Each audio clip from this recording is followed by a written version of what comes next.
కానీ వీళ్ళు ఏం తింటున్నారు, ఏం చేస్తున్నారు, ఏ ఏ మెడిటేషన్ చేస్తున్నారు, ఏ డైటింగ్ చేస్తున్నారు, లేకపోతే ఎంత ఎక్సర్సైజ్ చేస్తున్నారు, ఏ యోగా చేస్తున్నారు నాకైతే తెలియదు. కానీ అరే మా 70 సంవత్సరాల వయసు అంటే మాట్లాడండి. 70 సంవత్సరాల వయసులో కూడా ఇంత యంగుగా ఎలా కనిపిస్తుండో నాకైతే అర్థం కావట్లేదు అనమాట. నాకు ఇక్కడ మాత్రం ఒకటైతే మాత్రం అర్థమైంది, చిరంజీవి గారు సినిమా కోసం ఎంత కష్టపడతాడనేది నాకు మాత్రం అర్థమైందండి. అంటే అంత డెడికేషన్, అభిమానుల కోరిక తీర్చాలని అంత పట్టుదల, ఇవన్నీ కూడా అతనిలో కానొస్తున్నాయి అన్నమాట.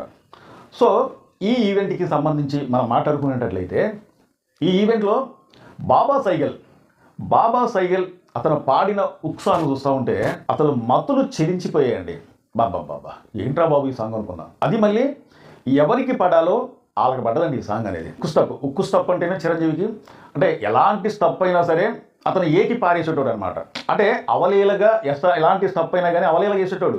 అంటే చిరంజీవి గారికి ఒక 35-40 సంవత్సరాల వయసులో ఉన్నప్పుడు చేసిందంటే ఏదైనా అనుకోవచ్చు. కానీ ఇప్పుడు దాదాపు 70 సంవత్సరాల వయసులో కూడా ఒక ఉక్కు స్టప్ వేసిందంటే ఇది కదా మెగాస్టార్ అంటే నాకు అనిపించింది అనమాట.